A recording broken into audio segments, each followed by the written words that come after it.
मेरा नाम अंजू है। ये मेरी जिंदगी की एक दुख भरी कहानी है जिसे सुनकर आपकी आंखों में आंसू आ जाएंगे। मैं बंगले में अपनी मालकिन की खास नौकरानी थी। मेरी उम्र 32 साल थी और मेरे 3 बच्चे थे, 2 बेटे और 1 बेटी। लेकिन मेरी मालकिन, जहाँ पर मैं पिछले 7 सालों से नौकरी कर रही थी, उनके घर में कोई भी बच्चा नहीं था, जबकि मेरी मालकिन की शादी को 8 साल हो चुके थे। इन 8 सालों में उन्होंने न जाने कितनी कोशिश कर ली थी।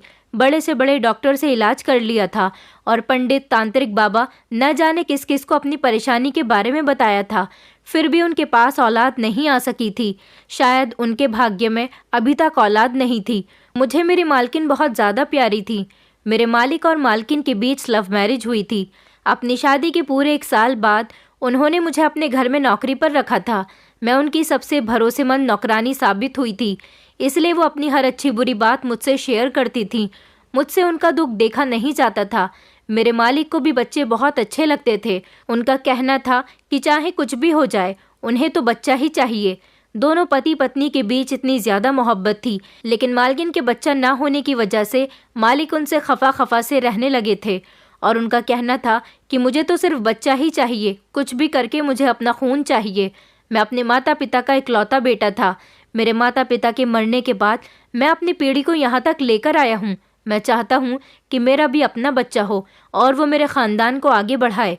लेकिन अगर मेरा कोई बच्चा नहीं हुआ तो मेरा तो कोई ख़ानदान ही नहीं बन सकेगा। मेरी पीढ़ी तो बस यहीं तक ही ख़त्म हो जाएगी। मालिक को भी अपनी जायदाद का वारिस चाहिए था। काफ़ी लोगों ने उन्हें ये भी सजेशन दिया था कि वो बच्चा अडॉप्ट कर ले, लेकिन मेरे मालिक का कहना था कि अपना खून तो अपना ही होता है और पराया पराया ही होता है। मेरे मालिक की ज़िद थी कि उन्हें तो अपना ही खून चाहिए था। मेरी मालकिन ने हर तरह से कोशिश करके देख ली थी, लेकिन फिर भी वो प्रेग्नेंट नहीं हो पा रही थी। वो इस बात से बहुत ज़्यादा परेशान रहने लगी थी। उन्होंने जादू टोना भी करवा लिया था। सारी कोशिशों से नाकाम होकर मालकिन खामोश होकर बैठ गई थी और मालिक का कहना था कि अगर उनको उनका वारिस नहीं मिला तो वो दूसरी शादी कर लेंगे। मालकिन तो मालिक से बहुत प्यार करती थी। वो नहीं चाहती थी कि उनके पति उनकी आंखों के सामने कोई दूसरी औरत लाकर रख दे। ऐसा तो मालिक भी नहीं चाहते थे, लेकिन वो भी मजबूर थे। इस सारे मामले में मैंने मालकिन की बहुत मदद की थी।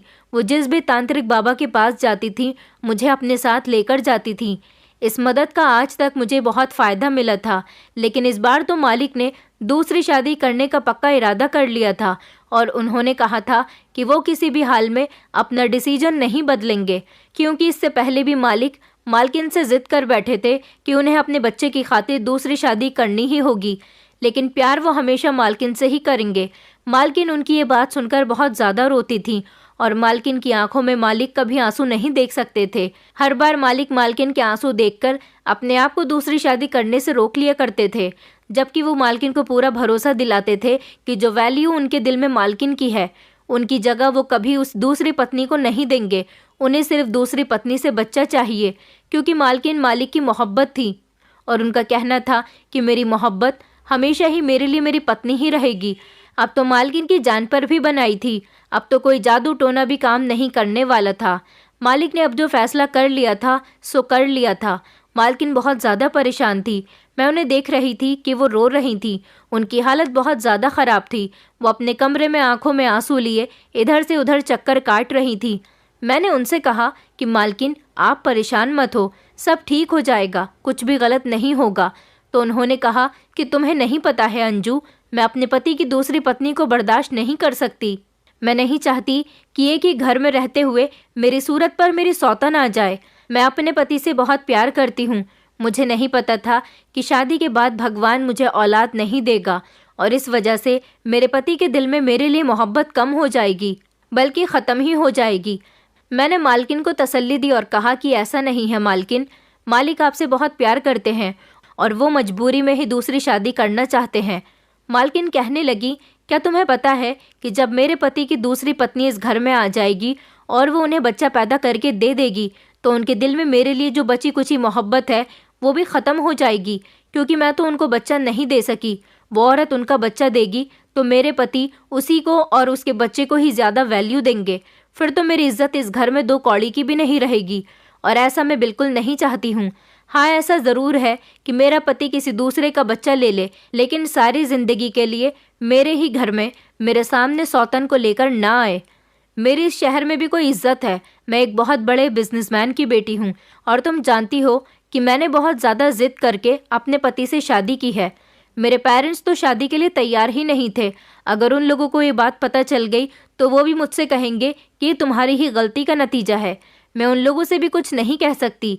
मेरे पति के दोस्त भी उनको यही एडवाइस देते हैं कि वो दूसरी शादी कर लें ताकि इस घर में जो मेरी वैल्यू है वो बिल्कुल ख़त्म हो जाए, लेकिन मैं ऐसा बिल्कुल नहीं होने दूंगी। मैं कोई ना कोई रास्ता निकाल कर ही रहूंगी। मालकिन हद से ज़्यादा परेशान थी। फिर अचानक वो चक्कर लगाते लगाते एक तरफ को रुक गईं और मेरे चेहरे की तरफ अजीब नज़रों से देखने लगी। मैं भी मालकिन को ही देख रही थी कि अचानक उनका मुझसे क्या काम पड़ गया और वो मुझे इस तरह से क्यों देख रही हैं। तभी मालकिन ने अचानक मुझसे कहा कि अंजू, क्या तुम मेरी मदद कर सकती हो? उन्होंने अचानक मेरी आंखों में देखकर मेरे हाथों को थामकर मुझसे सवाल किया तो मैं हैरान हो गई थी।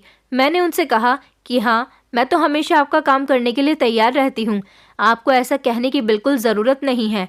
मैं तो हमेशा आपकी मदद करती रहूँगी क्योंकि ये मेरा फ़र्ज़ है। मैंने कहा कि आपको पूछने की ज़रूरत नहीं है। आप तो बस मुझे अपना काम बताओ कि मुझे आपका क्या काम करना है, मैं किस तरह से आपकी मदद कर सकती हूँ। तो उन्होंने कहा कि मैं आज तुमसे ऐसी मदद मांगने जा रही हूँ, शायद इस मदद के लिए तुम कभी तैयार न हो। उनकी बात सुनकर मैं हैरान हो गई थी कि ऐसा आखिर कौन सा काम था और ऐसी कौन सी मदद थी जो मैं उनके लिए नहीं कर सकती थी। मैंने कहा कि मालकिन, मैं आपकी मदद हर तरह से करने की पूरी कोशिश करूँगी। कभी ऐसा नहीं हो सकता कि मैं आपकी मदद करने से इनकार कर दूँ। आपने सोच भी कैसे लिया कि मैं आपको इनकार कर दूँगी? तो उन्होंने कहा कि जो बात अब मैं तुमसे कहने जा रही हूँ, शायद वो तुम्हारे लिए सुनना बहुत मुश्किल और करना भी बहुत मुश्किल होगा और तुम इनकार भी कर दोगी।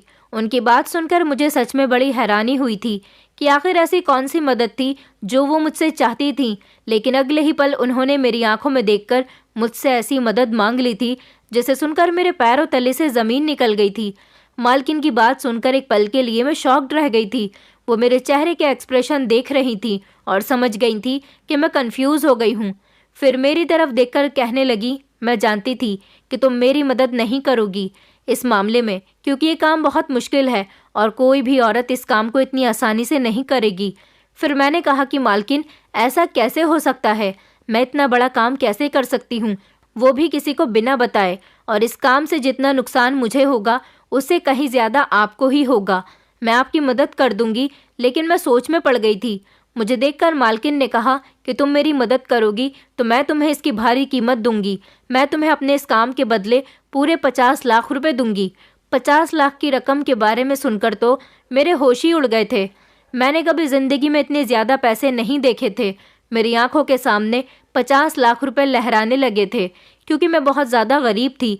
मेरी शादी भी एक गरीब किसान के साथ हुई थी। मेरा पति गांव में मेरे बच्चों के साथ रहता था और मैं यहाँ पर शहर में मालकिन के घर नौकरी करती थी। मैं यहाँ के काम करने के बाद हर महीने अपने पति को पैसे भेज दिया करती थी। जब से मैंने यहाँ पर काम करना शुरू किया था, मेरे पैसे कमाने के बावजूद भी मेरे पति ने नौकरी करना छोड़ दिया था और उसने न जाने कई लाख रुपए का कर्ज लिया हुआ था।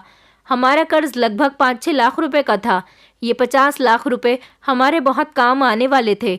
ये रकम तो बहुत बड़ी थी, रकम बहुत ज़्यादा, और काम बिल्कुल आसान था। मुझे इससे कोई फ़र्क नहीं पड़ता था, लेकिन मुझे डर था कि मेरा पति इस काम के लिए मुझे परमिशन देगा भी या नहीं।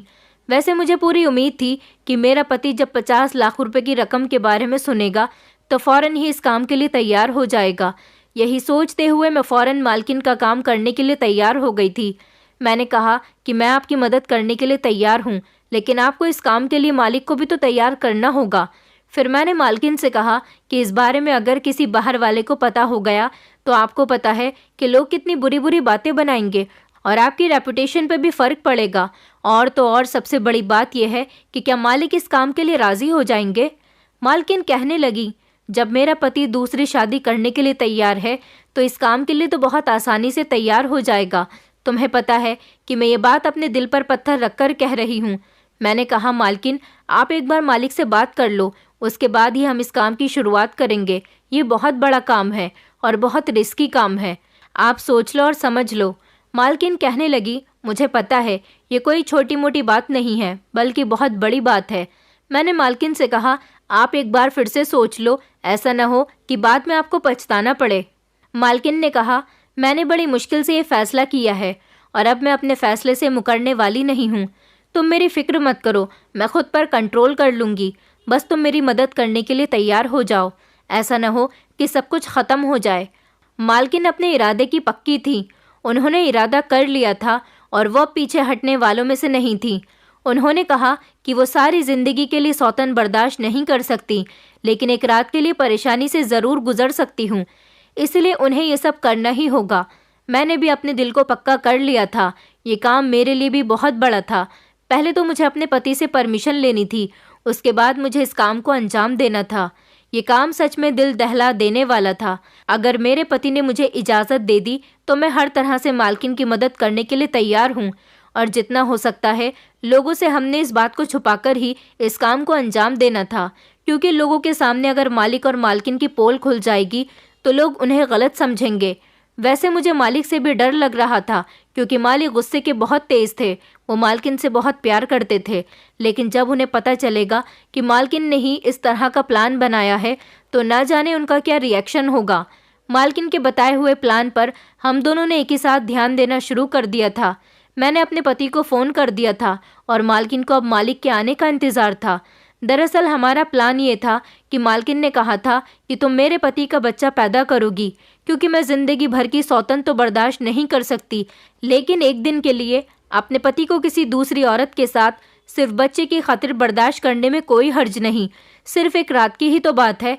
मेरे मालकिन ने कहा था कि तुम मेरी जगह मेरे कमरे में जाओगी और मेरे पति के साथ रिलेशन बनाओगी। फिर जब तुम प्रेग्नेंट होगी तो बच्चा पैदा हो जाने के बाद हमारा बच्चा हमें वापस कर दोगी। उसके बदले मैं तुम्हें 50 लाख रुपए दूंगी। मुझे इस काम से कोई प्रॉब्लम नहीं थी, क्योंकि मेरे पास तो पहले से ही 3 बच्चे थे, 2 बेटे थे और एक बेटी थी। भगवान ने मुझे बेटा और बेटी दोनों दिए थे, इसलिए अब मुझे किसी बच्चे की ख्वाहिश नहीं थी, और मालिक को तो वैसे भी उनका अपना बच्चा ही चाहिए था।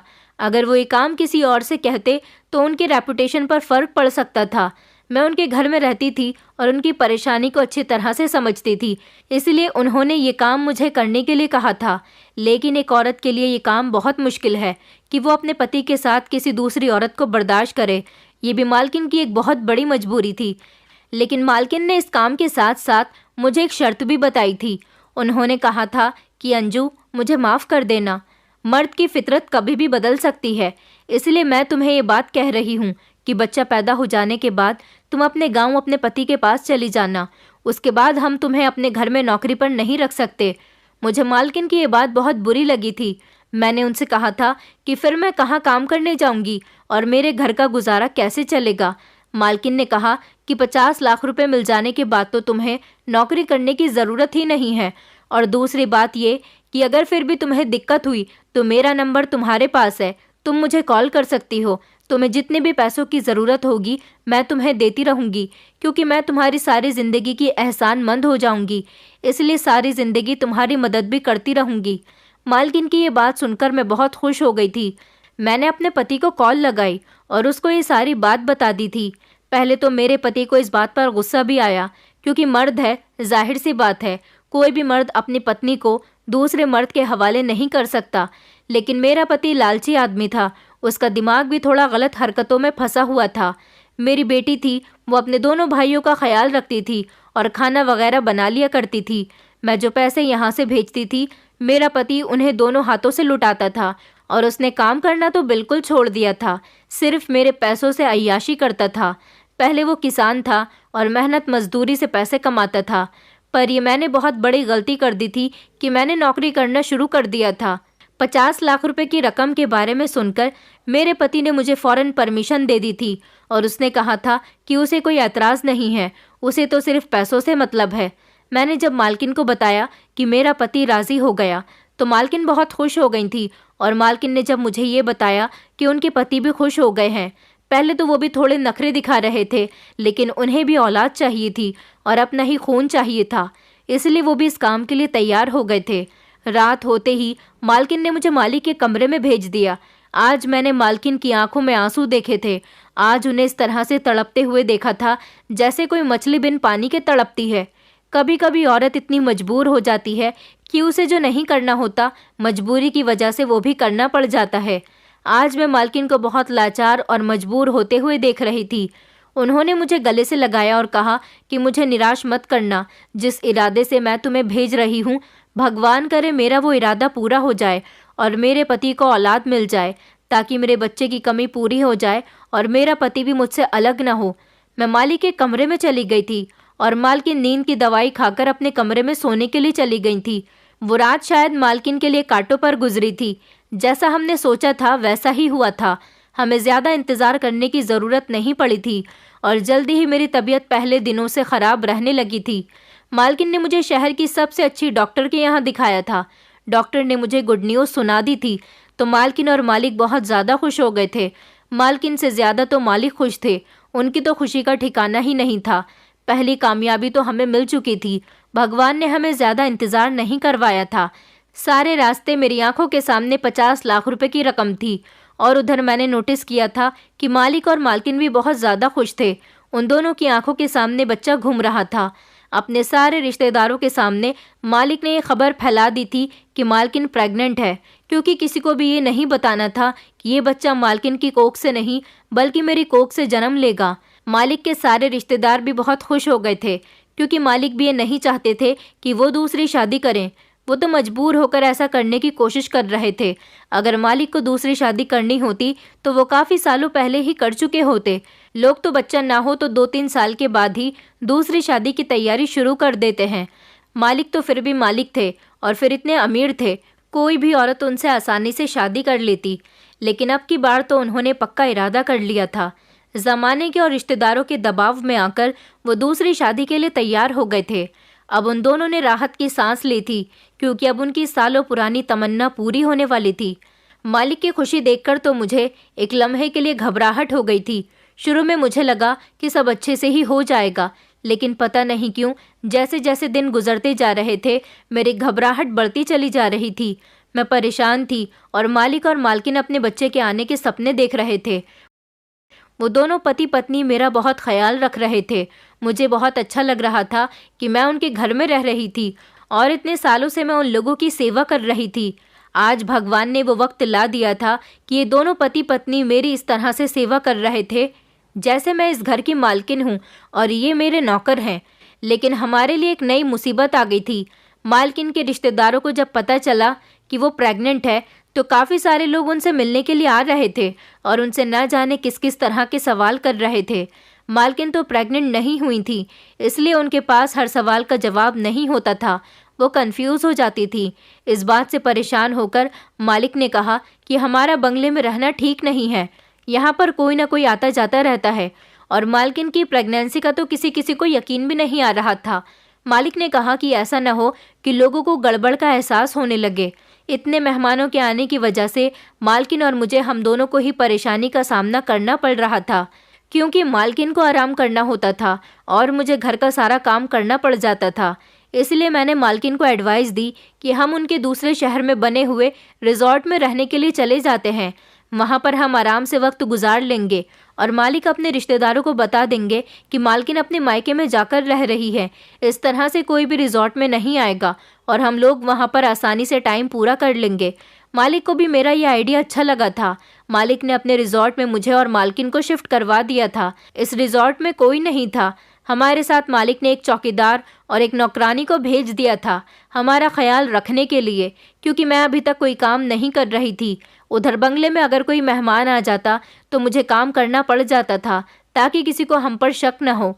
इस रिजॉर्ट में हमारी ज़रूरत की हर चीज़ मालिक ने मौजूद करवा दी थी। हम इस रिजॉर्ट में आने के बाद बहुत सुकून से थे और मालकिन मेरा बहुत ज़्यादा ख्याल रखती थी। कुदरत का करिश्मा भी बड़ा अजीब होता है। कल मैं जिनसे मांगती थी, आज वो मुझसे औलाद मांगने के लिए तरसी जा रही थी। मेरी मालकिन बहुत अच्छी और मेहरबान औरत थी। मैं सोचती थी कि मालकिन तो इतनी अच्छी हैं, फिर उनके साथ अच्छा क्यों नहीं हुआ? क्या सच में अच्छे लोगों के साथ अच्छा नहीं होता है? फ़िलहाल वक्त गुजरता चला गया और मुझे अजीब अजीब तरह के ख्याल आने लगे थे। हफ्ते महीनों में बदल गए। मेरा बच्चा मेरे पेट में लात मारने लगा था।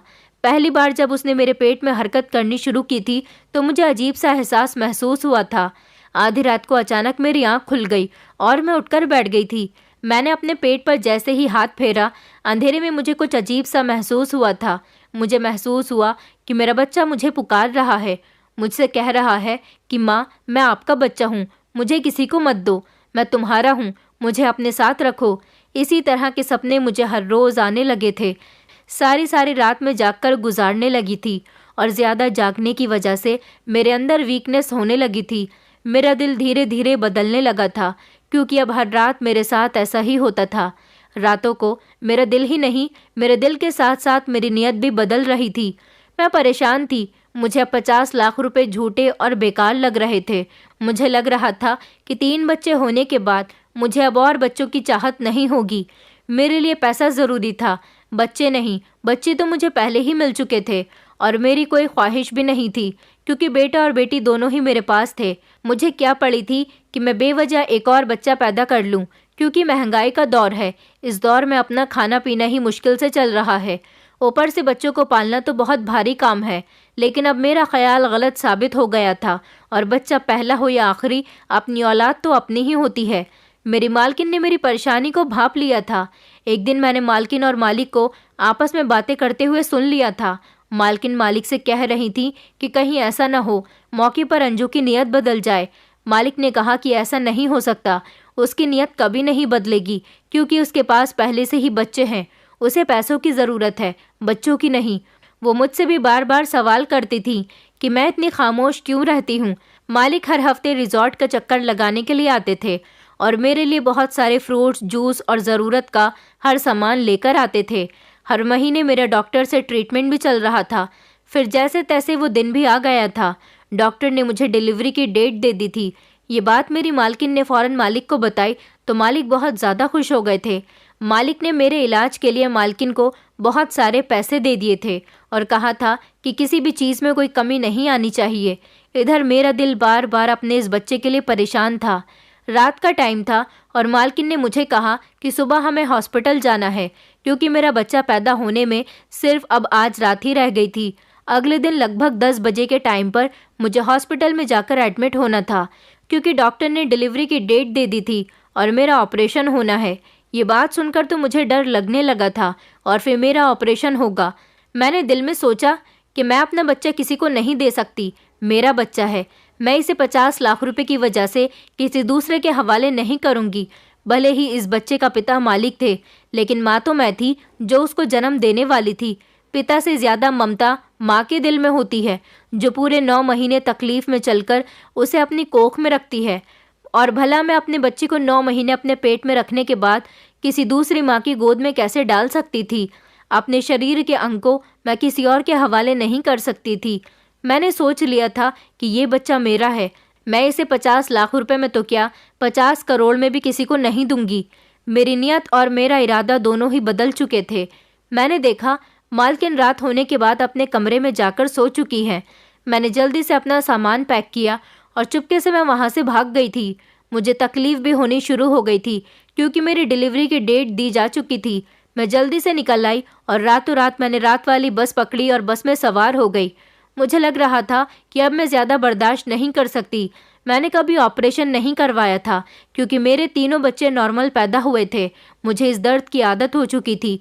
मैं अपनी मालकिन और मालिक को बहुत बड़ा धोखा देकर वहाँ से भाग निकल आई थी, क्योंकि मुझे अपना बच्चा चाहिए था और मैं इसे किसी और को नहीं दे सकती थी। पीछे मालिक और मालकिन का क्या हाल होगा, मैं इस बारे में सोचना भी नहीं चाहती थी। मुझे सिर्फ ख्याल था तो अपने बच्चे का, जिसे बचाना मेरी जिम्मेदारी थी। लगभग 6 घंटे का सफ़र तय करने के बाद मैं अपने गांव पहुंच गई थी, लेकिन अब मुझे दर्द तेज़ी से शुरू हो गया था। मैं अपने घर नहीं गई थी, क्योंकि मेरा पति तो वहां पर 50 लाख रुपए की उम्मीद लगाए बैठा हुआ था। मेरे पति का बहुत सारा कर्जा था और इन 9 महीने में उसने 50 लाख रुपए के न जाने कितने सपने देख लिए थे। अगर मैं उसके पास चली गई तो मुझे उम्मीद थी कि वो मुझे वापस मालकिन के पास ले जाएगा और उनसे पूरे पैसे हासिल कर लेगा। मेरा पति तो पहले ही बहुत लालची इंसान था। जो आदमी अपनी पत्नी को दूसरे मर्द के साथ 50 लाख रुपए के लिए बर्दाश्त कर सकता है, वो कभी उसकी ममता को नहीं समझ सकता। और 50 लाख रुपए के बारे में सुनकर जितना वो खुश हुआ था, उसकी खुशी को मैं शब्दों में बयान नहीं कर सकती थी। सारा दिन वो सोचता रहता था कि जब 50 लाख रुपए आ जाएंगे तो मैं ये करूँगा, वो करूँगा, ये लाऊंगा, वो लाऊंगा, और न जाने किस किस तरह की बातें वो किया करता था। उसे अपनी पत्नी और बच्चों से ज़्यादा पैसों से प्यार था। मैं गांव की खास दाई शारदा के पास चली गई थी। मेरे बाकी के बच्चे भी इसी औरत ने पैदा किए थे। मैं शारदा के घर पर गई और ज़ोर ज़ोर से दरवाज़ा बजाया। गर्मियों की रात थी। मैं रात के 2 बजे के टाइम पर वहाँ से रवाना हुई थी और अभी सुबह के 8 बजने वाले थे। गर्मियों में तो सब लोग जल्दी ही सोकर उठ जाते हैं।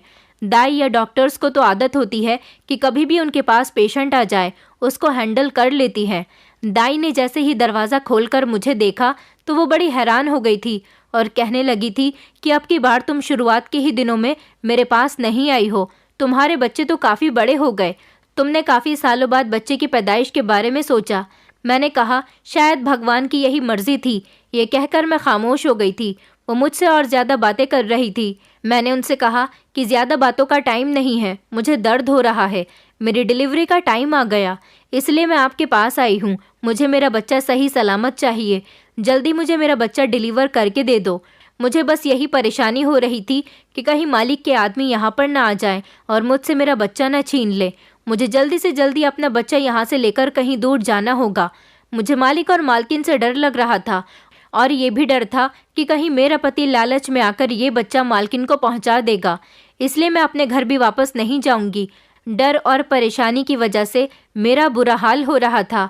मैंने ये तक नहीं सोचा था कि पीछे मेरे मालिक और मालकिन का क्या हाल होगा जब उन्हें पता चलेगा कि मैं रातों रात उनके घर से भाग गई हूँ। पहले तो वो लोग मुझे तलाश करने की कोशिश करेंगे और उसके बाद न जाने वो दोनों एक दूसरे के साथ क्या कर गुजरेंगे। फिलहाल मुझे दर्द शुरू हो चुके थे और मेरी डिलीवरी शारदा करवा रही थी। लगभग 1 घंटे की मेहनत के बाद मेरा बच्चा इस दुनिया में आ गया था। मेरी तो खुशी का कोई ठिकाना ही नहीं था। मैंने सोच लिया था कि मैं जल्द से जल्द अपने बच्चे को उठाकर यहाँ से कहीं दूर चली जाऊँगी, यहाँ से बिल्कुल गायब हो जाऊँगी, ताकि मेरे बारे में किसी को कुछ पता न चल सके। मैं कुछ भी करके अपना बच्चा मालिक और मालकिन को नहीं दूंगी। मैंने ये तक नहीं सोचा था कि ये वो मालकिन थी जिसने सारी ज़िंदगी मुझ पर एहसान किए हुए थे। मैंने उन दोनों पति पत्नी का नमक खाया था। उन्होंने मुझे खाना दिया, मुझे पहनने के लिए कपड़े दिए और मुझे रहने के लिए जगह दी। अगर वो ये सब ना देती तो हमारे पास खाने के लिए कुछ भी नहीं होता। मैंने मालकिन की किसी अच्छी बात को याद नहीं किया और उन दोनों को बच्चे का सपना दिखाकर अचानक उनकी आंखों से उनके सारे सपने छीन लिए। उनकी ख्वाहिश पूरी होने के टाइम पर मैं उनकी सारी ख्वाहिशों को बिना पूरा किए ही वहाँ से भाग गई थी। उन दोनों से इतना बड़ा वादा मैंने 9 महीने तक किए रखा था। जब वो वादा पूरा होने का टाइम आया तो मैंने उन्हें बेवकूफ़ बना दिया। मुझे नहीं पता था कि एक माँ इतनी खुदगर्ज होती है जितनी मैं हो गई थी। मैंने उन दोनों पति पत्नी की फीलिंग्स की कदर भी नहीं की थी। दोनों ने ही मुझ पर भरोसा किया था। मेरा बच्चा इस दुनिया में आ चुका था। उसके रोने की आवाज़ सुनकर मुझे लगा कि मेरी जान में जान आ गई। जब मेरा बच्चा पैदा हो गया तो 2-3 घंटे आराम करने के बाद मैं अपने बच्चे को लेकर बहुत दूर चली गई थी। ये एक छोटा सा गांव था जहाँ पर बहुत कम लोग रहते थे। यहाँ पर मैंने एक पुरानी सी झोपड़ी में अपना बसेरा कर लिया था और अपने बच्चे की परवरिश करने लगी थी। शायद मुझे मेरे पति और मालिक मालकिन ने ढूंढने की बहुत कोशिश की थी, लेकिन मैं इतनी दूर जा चुकी थी जहाँ के बारे में उन लोगों को कुछ पता ही नहीं चला। यहाँ पर भी मैंने लोगों के घरों में काम करना शुरू कर लिया था और मैं अपने बच्चे को कम कमाई में ही पाल रही थी। लेकिन शायद मुझे मेरे किए की सज़ा मिलनी थी, क्योंकि मैंने उन दोनों पति पत्नी का दिल दुखाया था। मुझे मेरे किए की सज़ा इस तरह से मिली कि एक दिन अचानक मेरी तबीयत बहुत ख़राब हो गई। गांव के ही लोगों ने मुझे विधवा समझकर मुझे एक सरकारी अस्पताल में भर्ती करवा दिया। वहां पर पता चला कि मुझे कैंसर जैसी बड़ी बीमारी है और मैं जब तक जी रही हूँ, न जाने किस दिन मेरी मौत आ जाए। मैंने अपनी यादों को ताज़ा करने के लिए अपनी ज़िंदगी की पूरी कहानी डायरी में लिखना शुरू कर दी, ताकि जो गलती मैंने की है वो आगे कभी कोई औरत ना करे। मैं डायरी रोज़ लिखती थी।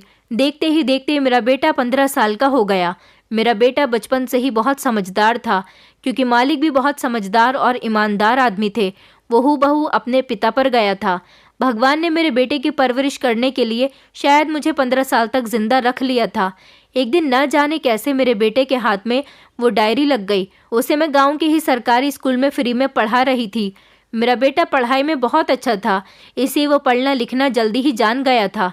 मेरे बेटे ने मेरी डायरी पढ़ ली और उसे मेरी हकीकत के बारे में सब कुछ पता चल गया। जब उसने मुझसे इस बारे में सवाल किया तो मैं बहुत डर गई कि इसे कहाँ से पता चला। तब उसने मुझे मेरी डायरी दिखाई। ये सदमा मैं बर्दाश्त न कर सकी और मेरी तबीयत बिगड़ने लगी। मेरे बेटे ने शायद मेरी जान बचाने के लिए मेरे साथ बहुत कुछ किया। उस डायरी में शहर का वो एड्रेस भी लिखा हुआ था जिसमें मालिक और मालकिन का बंगला था। वो मुझे गांव की हिमासी के पास छोड़कर मालिक और मालकिन के पास चला गया और मेरी वो डायरी भी अपने साथ ले गया। मैंने उसे जाने से बहुत मना किया था, लेकिन उसने मेरी एक न सुनी। वो अकेला ही चला गया और जब वो वहाँ गया तो उसने सारी हकीकत मालिक और मालकिन को बताई। मालिक और मालकिन को बहुत गुस्सा आया था और उन लोगों ने उसकी बात सुनकर सोचा कि ये बच्चा झूठ बोल रहा है। लेकिन जब उन्होंने उसकी शक्ल को गौर से देखा तो वो हैरान रह गए थे, क्योंकि मालिक के गाल पर एक छोटा सा मस्सा था। यही मस्सा इस लड़के के गाल पर भी था, जिससे साफ जाहिर हो रहा था कि ये लड़का मालिक का ही बेटा है। और उसके बात करने का अंदाज भी बिल्कुल मालिक की तरह ही था। वो लड़का बिल्कुल हूबहू मालिक पर ही गया था। इस बात का भरोसा उन दोनों को हो गया था, क्योंकि वो उनकी औलाद था। मालिक और मालकिन अपने गुस्से की वजह से चाहते थे कि वो हमारी मदद ना करें। उसने कहा था कि आप लोग मेरे साथ चलें और मेरी माँ की जान बचा लें। उनको शहर इलाज के लिए लेकर जाना है और उनका ऑपरेशन होना है, वरना वो मर जाएंगी। मालिक और मालकिन का तो आज तक कोई बच्चा ही नहीं हुआ था और मेरे भाग जाने के बाद उन्होंने बच्चे की ख्वाहिश को ख़त्म कर दिया था, क्योंकि मालिक का कहना था कि शायद भगवान नहीं चाहता कि हमारे पास बच्चा आए। अब भगवान से बढ़कर तो कुछ भी नहीं है। ऐसा भी हो सकता है कि वो दूसरी शादी कर लें और उस औरत की भी नीयत बदल जाए। उनके घर की भरोसेमंद नौकरानी भी बदल गई थी और यही सब सोचते हुए उन्होंने औलाद का ख्याल दिल से निकाल दिया था, क्योंकि वो बेचारे तो मेरे भरोसे बैठे हुए थे। जब वो दोनों उस लड़के के साथ मुझसे मिलने के लिए आए तो मुझे देखकर उनकी पुरानी यादें ताज़ा हो गईं। फिलहाल उन्होंने मुझे इतना बीमारी में तड़पते हुए देखकर माफ़ तो कर दिया था, लेकिन उन्होंने मुझसे शिकायत जाहिर की कि तुमने हमारे साथ अच्छा नहीं किया था। तुम जानती थी हमने दुनिया वालों से झूठ बोला था। जब तुम भाग गई तो हमने लोगों से कहा कि हमारा बच्चा अस्पताल में पैदा हुआ था, लेकिन अस्पताल में ही किसी ने चोरी कर लिया और उसका कुछ पता न चल सका और हम फिर से बे औलाद रह गए। हमें क्या पता था कि आज 15 साल बाद हम अपने बेटे को इस तरह से देखेंगे। मैंने मालिक और मालकिन से हाथ जोड़कर माफ़ी मांगी। उन दोनों ने मुझे माफ़ कर दिया और वो लोग मुझे शहर ले गए और वहाँ ले जाकर उन्होंने मेरा एक अच्छे अस्पताल में ऑपरेशन करवाया। भगवान ने शायद मुझे ज़िंदगी दे दी थी। मेरी गलती तो बहुत बड़ी थी, जिसके लिए मुझे मौत मिलती वो भी कम थी, लेकिन मेरे बेटे की दुआओं और उसकी मेहनत का नतीजा था कि मैं बच गई थी। मेरे बच्चों को भी पता चल गया था कि मैं 15 साल तक कहाँ छुपी रही।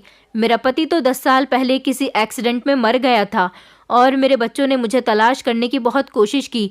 एक तरफ से मैंने अपने बच्चों का भी दिल दुखाया था कि अपने तीनों बच्चों को छोड़कर मैं चली गई थी।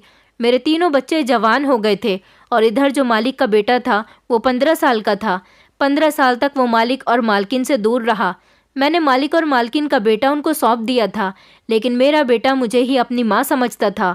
उसे सारी हकीकत के बारे में तो पता था, लेकिन मैंने उससे कहा कि बेटा, शायद यही मेरी गलती का पश्चाताप है। मैं इसी तरह से अपनी गलती को सुधार सकती हूँ। मैं अब और इन पति पत्नी के साथ गलत नहीं कर सकती। इन्हीं की वजह से तो मेरी ज़िंदगी बच सकी है। मैं तुमसे मिलने के लिए आया करूँगी, लेकिन तुम्हारे असल पिता तो मालिक ही हैं। इस तरह से मैं अपने गाँव बच्चों के पास चली गई और मालिक मालकिन को उनका बेटा वापस कर दिया। अब वो लोग अपनी ज़िंदगी में खुश हैं और इधर मैं अपने बच्चों के साथ रहकर खुश हूँ।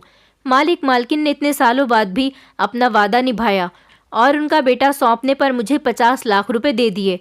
मुझे 50 लाख रुपए की कोई ज़रूरत नहीं थी, लेकिन उन्होंने कहा कि अब तुम्हारा पति भी कमाने वाला नहीं है, ये पैसा रख लो, तुम्हारे काम आएंगे। मुझे अफसोस हो रहा था कि इन भले पति पत्नी के साथ मैंने बहुत गलत किया था, लेकिन मुझे अपने छोटे बेटे की याद अभी भी सताती है। जब मुझे उसकी याद आती है तो मैं उससे मिलने के लिए चली जाती हूँ। मालिक मालकिन ने लोगों को बताया कि ये उनका वही बेटा है जो अस्पताल से चोरी हो गया था और अब 15 साल बाद ये उनको मिल गया। मेरे बेटे ने मालिक और मालकिन को अपना माता पिता मान लिया था और वो उनके साथ उनके घर में अब बहुत खुश है। दोस्तों, उम्मीद करती हूँ आपको हमारी कहानी पसंद आई होगी। कहानी पसंद आई है तो वीडियो को लाइक करें, चैनल पर नए हैं तो चैनल को सब्सक्राइब करें और हाँ, नोटिफिकेशन बेल को ज़रूर दबाएं ताकि अगली अपडेट सबसे पहले आपको मिले।